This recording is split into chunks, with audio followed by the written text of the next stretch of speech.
So guys, আজকে আমি কিছু সংখ্যক জিনিস ব্যবহার করে এমন একটা ক্যামেরা স্ট্যান্ড রেডি করব যেটাকে তোমরা চারিদিকে রোটেট করতে পারবে তোমার মডেলকে অনুসরণ করে। খুবই কম বাজেটের মধ্যে আজকের এই প্রজেক্ট। তো চলো সম্পূর্ণ ভিডিও দেখো, কেমন লাগছে অবশ্যই কমেন্ট করে জানিয়ে দিও।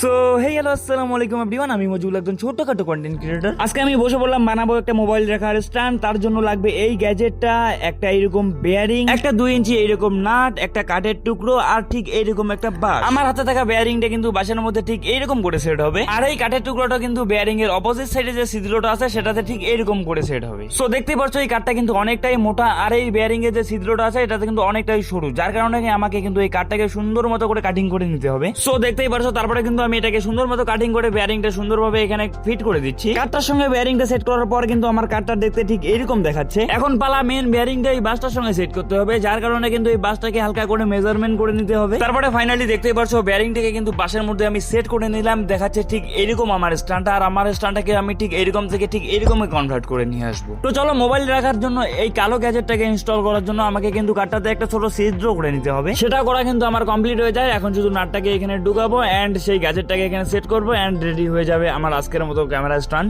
সো দেখতেই পারছো এটা হচ্ছে আমার স্ট্যান্ডের একদম ফাইনাল লুক। এখানে আমি ক্যামেরা সেট করে কিন্তু ভিডিও করে তোমাদের দেখাচ্ছি। স্ট্যান্ডার কিন্তু সবকিছু একদম ওকে আছে, মাইনাস পয়েন্ট জাস্ট একটাই, সেটা হচ্ছে এখনো পর্যন্ত কিন্তু স্ট্যান্ডার সম্পূর্ণ কাজ আমি করতে পারিনি, যার কারণে ভিডিও রেকর্ড করার সময় আমাকে স্ট্যান্ডটা এক হাত দিয়ে ধরতে হচ্ছে আর এক হাত দিয়ে আমাকে ক্যামেরাটা রোটেট করতে হচ্ছে। সেটার মূল কারণ হচ্ছে এখনো পর্যন্ত কিন্তু আমি স্ট্যান্ডটার সম্পূর্ণ কাজ কমপ্লিট করতে পারিনি। আমার স্ট্যান্ডের যে মডেলটা আছে সেটা ঠিক এরকম হবে, এরকম করে রেডি করলে আর আমার স্ট্যান্ডটাকে নিজের হাত দিয়ে ধরে রাখতে হবে না, সেটা অটোমেটিক দাঁড়িয়ে থাকবে। সো যাই হোক, কেমন লাগলো ভিডিওটা অবশ্যই কমেন্ট করে জানাও। দেখা হচ্ছে এটার পার্ট 2 তে। পার্ট 2 তে কিন্তু আমার স্ট্যান্ডটা একদম 100% কমপ্লিট হয়ে যাবে। সো সেটা দেখার জন্য পেজে নতুন হয়ে থাকলে পেজটা অবশ্যই ফলো করে দিও।